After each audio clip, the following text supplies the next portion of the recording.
Shabbat Shalom. Welcome to Sabbath Collective. We're a community of people interested in celebrating the Sabbath and pursuing God through a Hebraic worldview. So, I am a counselor, and I have been hearing a lot of the same phrase during these Rona times. And maybe you've said it too, and maybe you've heard your friends say it and your family say it. It's all a waste, right? The verb for waste meaning it had no purpose, whatever the expectation of that purpose was. So tonight we're going to explore a new way to think of the waste as a sacrifice. Hey, Alexandra in Arizona, good to have you join us. The waste as a sacrifice. So have you ever worked in a company or a ministry or an organization with hopes of a future and have it completely fall apart? Have you maybe spent a lot of time or money in college, maybe taking a class, a graduate school, with the hopes of doing something and then having it just literally evaporate? Hey, Derek, good to have you join us. Have you ever invested years in a relationship, maybe romantic, maybe parenting, and have it just fall apart? And then you hear yourself saying, I wasted my money, my time, my work, my effort, my energy. It was all a waste. Almost like it just has evaporated. A midrash responds to contemporary problems and crafts new stories by making connections between our new realities and biblical text. Hey, Sissy, good to see you. It discovers meaning and practices that Hebrew word halakha.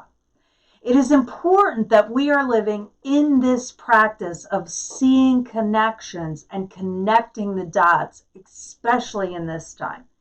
These sort of common narrative threads in the story. And what we see in one area is often mirrored in another area. And the more you get where you're able to do this, the more connections you see. And it's up to us to follow the thread and discover its meaning and its application for our lives. So, we have a pandemic. It's affecting every person on the planet, literally the whole world. A really great quote here. If you go off into a far, far forest and get very quiet, you'll come to understand that you're connected with everything. And that's by Alan Watts. True truth there, right? We're connected with everything. We're all connected in this time. All collectively connected to this story. As the saying goes, hey, Jean, great to have you join us. As the saying goes, as above, so below, which means humanity is connected to this larger universe. And we see all of these stories in layers and this mirroring this, and it's all around us. What you see on one level continues through the layers. So let's look at some practical narrative threads in our stories today and connect the dots midrashically. So let's start first. Hey, Faith, great to see you, honey. Shabbat Shalom. Hey, Deb, good to have you join us. So let's start first with, again, what's affecting us all in the world, this virus. When a person gets COVID-19, they have an initial immune response, and that begins to mount up a defense and hopefully fight off the virus. And then they start to feel better, take a turn for health and feel a little bit better. But unfortunately, in some people, around 7 days later, people can have what is called a cytokine storm, which is a severe immune response to the infection. Maybe you've probably read about this. The cytokine storm causes all kinds of problems in the body, like hyperinflammation. And basically, the body's reaction to the virus is what begins to start doing the damage to the body, the lungs, the heart, the organs, not the virus itself. Interesting. I was talking to Beth this week, who most of you know, and she mentioned feeling, she's a spiritual advisor herself, and she mentioned feeling this sort of 1-2 punch in these times. And in almost everyone I'm talking to, that's what I'm hearing. Again, as above, so below. And we see it in the way the virus actually works in our body in the same way. Strike one, and then the strike two. There's this virus that is affecting the whole planet. It has the 1-2 punch, and it's the second one, the internal punch, that unfortunately is ending people's lives. So let's look at our lives right now. We have a pandemic. We are facing illness, and all of those fears for ourselves and our loved ones, this pandemic is the first punch. But then, again, as we're mirroring the actual virus and what's going on, we ourselves, as a communal globe, are beginning now to also deal with the other layers. Again, as above, so below. Hey, Glenn, with losing our incomes and dreams connected with everything from the weddings that we planned that we couldn't have, to actual births that couldn't be done in the way that maybe people have always hoped for, to new projects we were working on, new relationships that maybe have ended or changed, our parenting, to kids that can't go to proms or graduations. They're all changed and maybe no longer happening the way we worked for, the way we planned for, the way we invested in. Then there's also, in this time, the dishonoring of humanity. People of color are being killed again. That was before the virus, but that's definitely during it as well. In Florida, another situation in my state, there's a system, a bureaucratic system that has been designed to not allow people to get their unemployment checks or the federal government money. So people are just arbitrarily, well, I believe it's with intention, incorrectly being denied as not qualifying, with no hope of ever recouping what was incorrectly lost. So far, this second punch has cost my household $10,000, which is a lot of money.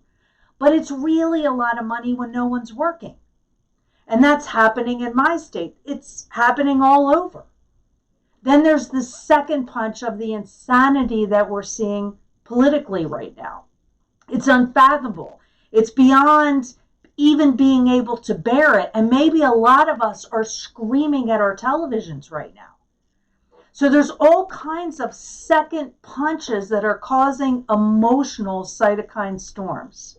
It's very interesting that what we see in the activity of this virus, which is causing all this, we're seeing emotionally in the whole planet. There's a great sense of loss of what was important or valued or worked for. And we have this sense of waste. Let me see your thumbs up if you felt this sense of waste, especially right now. I myself have been hearing the words coming out of my mouth. I've been actively working for justice for 45 years, and not only do I not see change, it feels like it's all getting worse. It's all a waste. I've said that out of my mouth myself. Well, here's the interesting thing with all of this. Again, when we look at it midrashically, we take our recent situation and we connect it not only to all the layers that are going on right now in our world, but then we connect it to Scripture. And we see connections that can help us to live, halacha, the Hebrew word. So Paul, while sitting in a Roman prison, was most likely inspired to use the soldiers' weaponry and armor as the visual imagery he referenced in Ephesians 6. So, and most of you know this text, but it's really interesting, especially now. Ephesians 6, he writes, always carry the shield of trust, which that word for trust in the Greek is actually pistos, and it means a conviction of a truth, with which you will be able to extinguish all the flaming arrows of the evil one. And that word for evil is poneros, and that is Ephesians 6:16. Now, I've talked about this a lot over the years. It's such an interesting concept, and it's literally, we're able to connect with this midrashically with exactly what we're feeling today. We're all feeling it as a planet. First of all, I just want to say that how it's translated evil one in most of our Bibles, that word one isn't actually part of the original text. It's really to extinguish all the flaming arrows of the evil. So when we think of evil one, we think of the devil or Satan. And so all evil is coming from this one source, and he's throwing these darts at us. But what Paul is saying is the flaming arrows of the evil. And the evil comes from all different sources. Again, and that's important to realize. The Greek word poneros, the definition of that means full of labors, annoyances, pressed and harassed, perils, wicked, that is causing pain and trouble. Now, do we feel like that?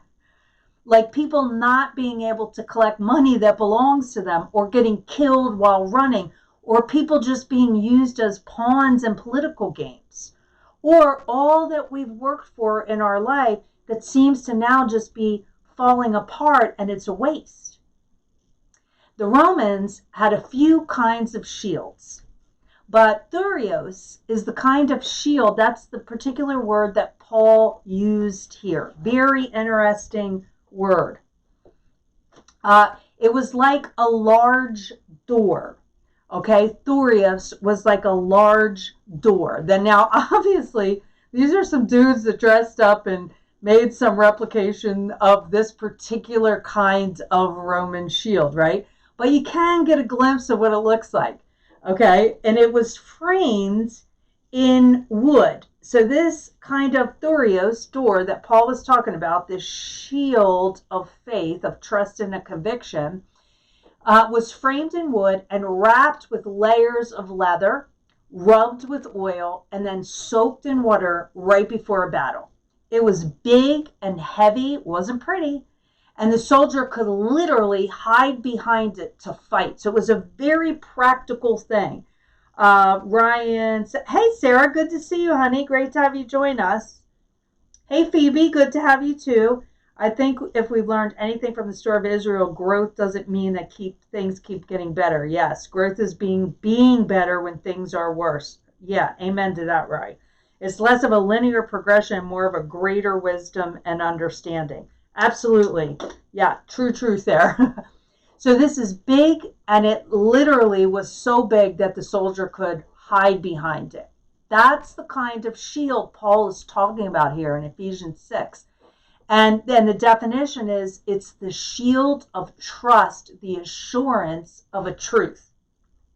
So the ancient armies at this time used many different kinds of arrows. But one of the kinds of arrows that we can kind of say that Paul is referencing, because he uses this word, the fiery darts, is what this looks like. And this text references, it's an arrow that they would fill up with this sort of explosive liquid. So it was a liquid that was filled with flammable. It was flammable liquid. And then this was the tip, the arrow, and they made all different kinds of these stone arrowheads or metal arrowheads, and then they would dip them in tar and light them on fire. And then what happened was, when the arrow hit you, you got hit once and it stung, right? Obviously, this old thing is sharp. So you got hit once and it stung. Well, that was the first punch. But then the liquid exploded because the tip was on fire. And when it hit its mark, the whole thing exploded. And that's what burned you in flames. That was the second punch. So you survived the initial sting. And again, this is the mirror of this actual coronavirus, right? You survived the initial sting, but then the second part is what actually burnt you up. That was the second punch. The shield of trust that was coated in oil and dipped in water would actually quench the fire, however. And this is what Paul was referencing. So you still got hit once, but the second part didn't burn you up. So let's think about this.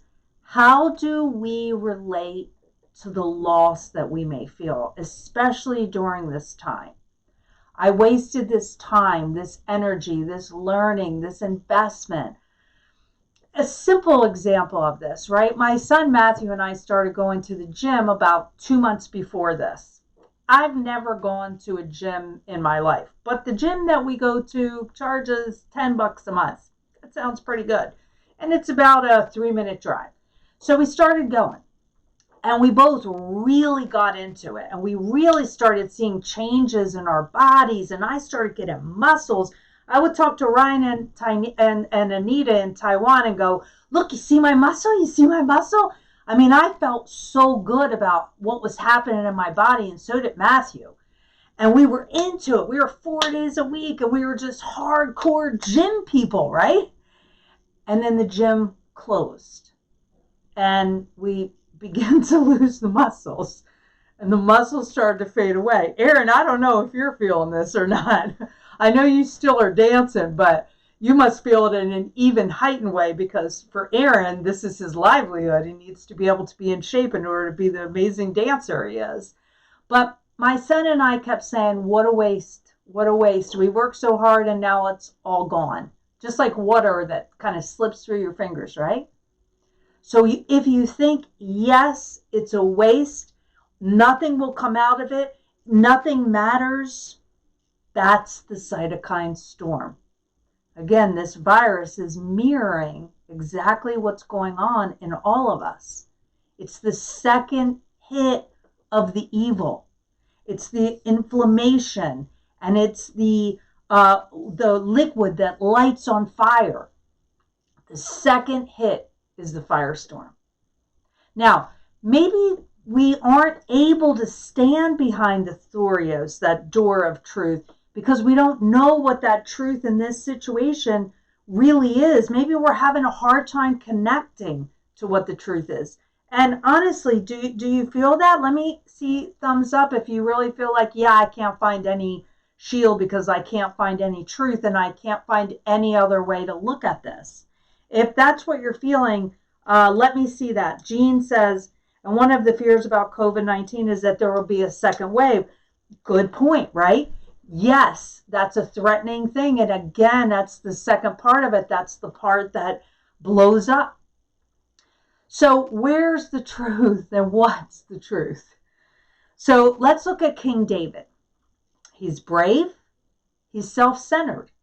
He's charismatic. He's a reactionary. He's passionate. He's an all-in kind of guy. He's also very Game of Thrones. Hey, Barika, great to see you. Last Friday in my 30s. Oh, happy birthday, honey. He's complex. And David is very hard to read sometimes, which is a thing when you have a leader that's very hard to read sometimes and has all that energy going. So let's take a look at a text so that we can kind of connect to how to look at all this. It's 1 Chronicles 11, 16 and 17.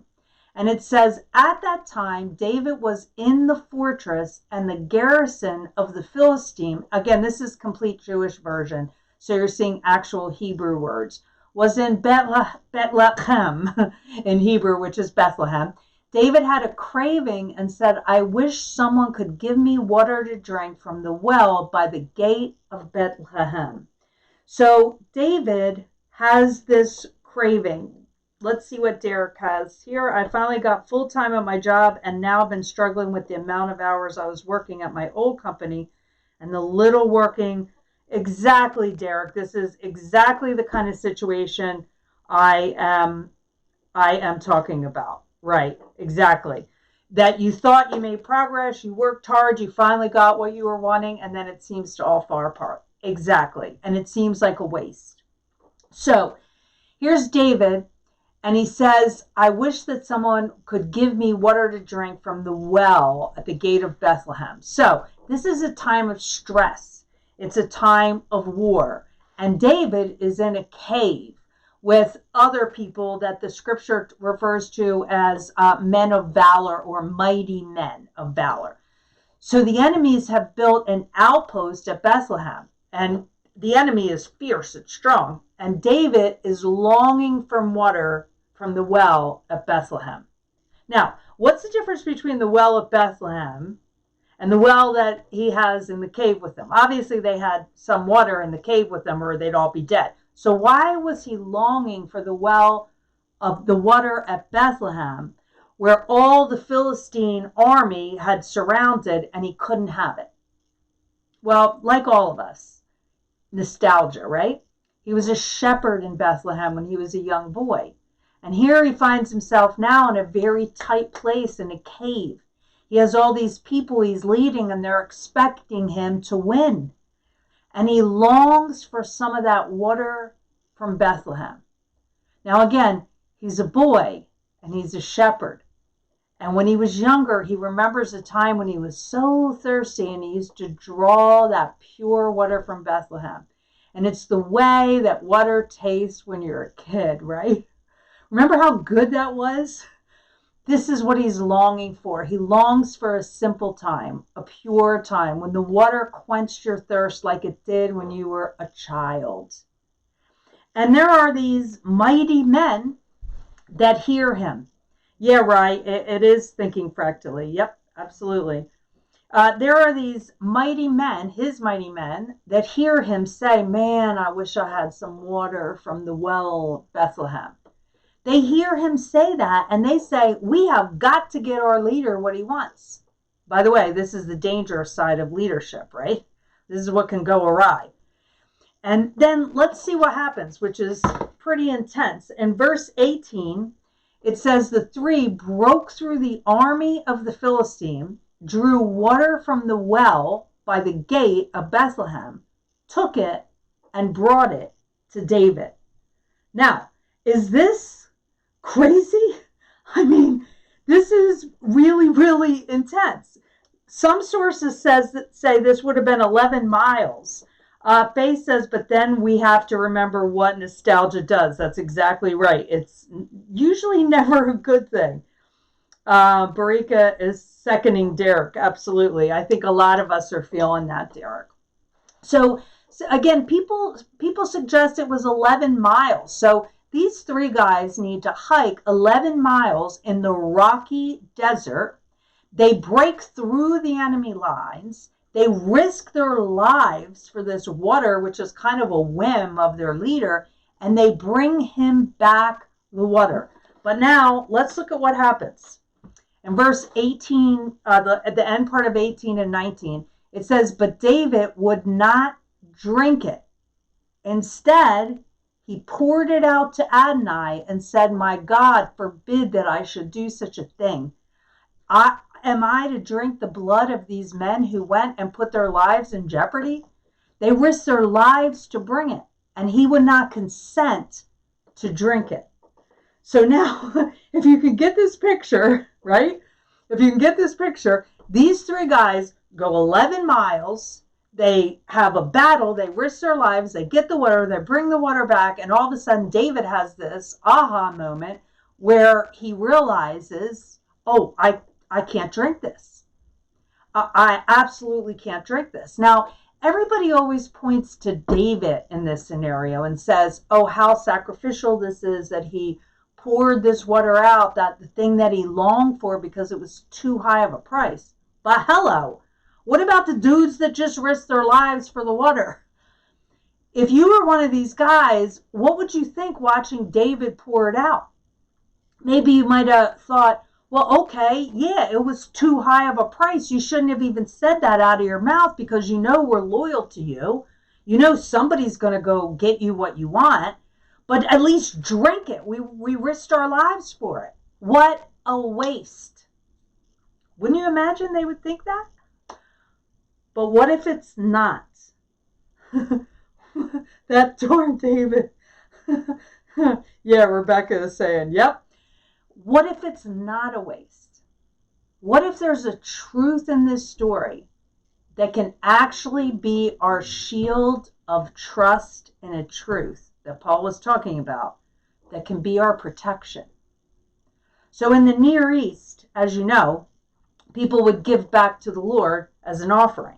It was a sacrifice. First fruits, which many of us know and have done and talked through, called Bikurim. First fruits. There was a drink offering in Genesis and Exodus and Leviticus. What did it mean to give an offering? So offerings were the acknowledgement that this is a gift from the Lord without which I would not be alive. And I do a kind of pouring out as an offering back to source.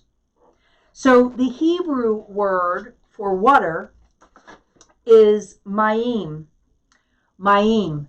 And the Hebrew word for heaven is shamayim. You see how water is in the root of the word for heaven. So the source of water is heaven. You see that? Water lies in heaven. That Hebrew language is just so amazing like that. The Lord wants us to make connections to things. So water, the source of life, comes from Yahweh. No water, no life. Life comes from the Lord. The water libation ceremony is a part of Sukkot. Many of us remember when we used to celebrate this together. And the Talmud says, he who has not seen the water drawing celebration has never seen joy in his life. There's this ritual, right, that engendered such joy that it was celebrated by music and dancing and drinking and singing all night long. Each morning of a Sukkot, a sacrificial pouring was offered to the Lord as visual prayer for rain. Now take notice. What were the people needing? What were the people longing for? What were the people asking for? They were always asking for rain for the crops. And what did the people offer to the Lord? Water. Yet, there's no waste in this offering. It's an offering of the valuable thing that one is desiring. So important. Hey Josh, great to see you. Water is where all life began. Absolutely. And again, life comes from the heavens. Barika says, especially when you are a Black person, so many times my career has been purposely ruined by others or prevented by moving forward. Yeah, this would be another example, Barika, how you would be working hard and then all of a sudden an injustice comes, something comes and steals it away. And you say, what is it all for? Why did I even do this? What was the purpose of it, right? So again, go back to these three men. Picture these three men, these three mighty men who just risked their lives, walk 11 miles, do a battle, get the water, walk 11 miles back, give it to David, said, here, we gave you what you wanted for, we risked our lives, and he pours it on the ground. They're focused on getting the water. Here, we did this for you. Now drink it and be happy. I'm sure for them, going into that battle for their leader just to have a sip of water when he actually had water where he was at was punch number one. Wouldn't you think? Wouldn't you think if your leader kind of mentioned an offhanded remark and you felt the pressure to go and get it for him, even though it was risking your lives and it was completely unnecessary, wouldn't that be a bit of a punch, the first punch? If it were me, it would be for me. No matter how loyal you are, come on. They get back, they give it to him, and David pours out the water. I'm sure if the men acted like human beings, they would have asked themselves, did I waste my time? Did I risk my life for nothing? Did I waste my energy? That point would be punch number two. And that's when the explosion of the fire happens. Resentment, anger, feeling your sacrifice was at a whim. But there was a truth here to connect to that would be their protection. When things are given to the Lord, there is no waste. In fact, David turns this into a sacred act. David makes it an offering. And that sacrifice makes it sacred. not only for the three that just risked their life, but for David as well. It became even more important. When you give yourself to something or someone that you've poured into it, the classes, the business, the ministry, the relationships, the hours I worked on a project that didn't go anywhere, the people I invested in that betrayed me, the effort I put into something just to make my spouse happy, but it didn't. What do you do with the waste? You offer it up as a sacred sacrifice. You turn it over to Him. When you do that, you're letting go of the expected outcome. The sacrifice makes it sacred. The cost makes it worthy. Ryan says, when things are given to the Lord, there is no waste. Absolutely. The job followed by the right book right there. The right hook right there. Exactly right. Hey, Beth, good to see you, honey. Exactly. So Paul is in prison. And again, we're making these connections with the virus and the way it responds. The infection, the immune system, the cytokine storm. We're connecting that to what is happening in our lives, the pandemic, the quarantine, the second part, what we lose, what we've worked for, what seems like it's just kind of melted away. And now we're connecting that midrashically with these two texts, biblical texts. Paul talking about the arrows and the inflammation, the explosion, and the shield of faith, and David with offering out the water to the Lord. Paul says in prison, indeed, even if my lifeblood is poured out as a drink offering. Paul talks about his own blood as a drink offering because he's in prison. For the sacrifice and service of your faith, and he's talking to his followers in Philippians 2:17, I will still be glad and rejoice with you all. So Paul even has a bigger revelation of this sacrifice, of this offering. He calls his own blood, which is about ready to be spilled. And again, he's accused unjustly. He's in a prison. He's facing literal death. And he calls it a drink offering over the sacrifice and service of their faith. Now, from a place of danger, Paul describes this. And again, a drink offering is poured out into the ground. There's no getting that back, right? You couldn't even salvage the scraps. To the world, Paul's descent to the prison cell was a waste.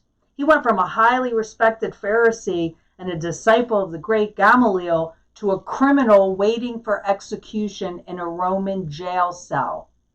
Again, just like the mirror of everything that's going on in our world. First, there's the punch. There's the sting of the dart. There's the pandemic. There's the effort that seems to not produce. Paul's life ending up in prison. Then there's the second punch, the explosion in the dart, the cytokine storm that engulfs, the possibilities of anger and resentment. However, with the thurios, the door of conviction of a truth, there's still the hit, but there's the quenching of the explosion, the second punch, by the door of trusting truth. So, what is that truth that we can stand behind? Randall says, may we follow Paul's instruction and do everything as if we were doing it onward to the Lord. It's really the only way, right, Randall? It's the only way we can look at this.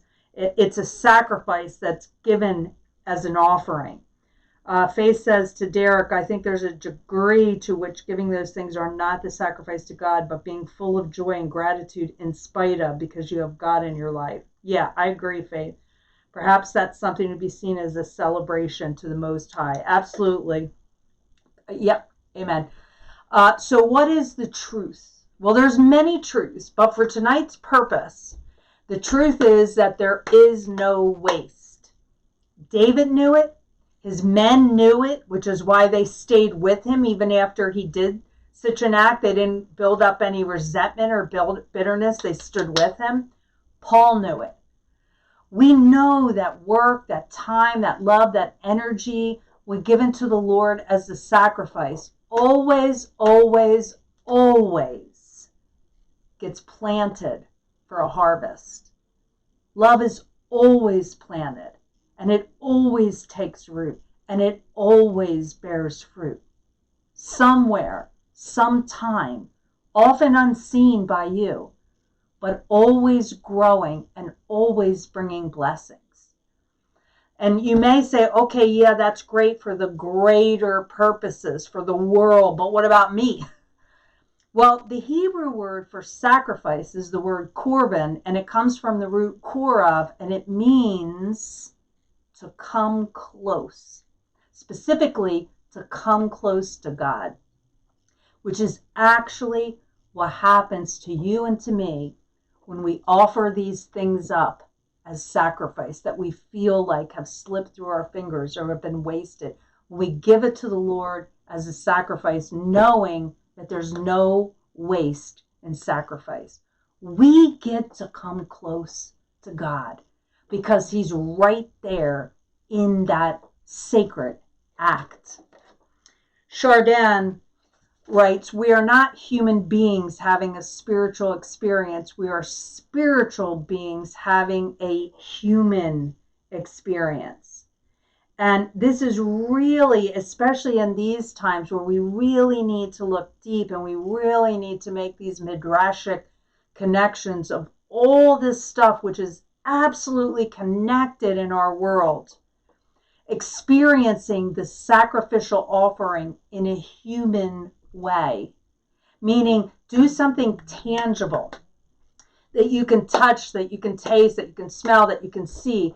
Burn something, set something adrift in moving water, bury something, do whatever it is as a practice, as an expression, as a release of this thing that you feel that you've lost during this time, and this thing that you feel like you're saying, what a waste. Do something physical to be able to express this.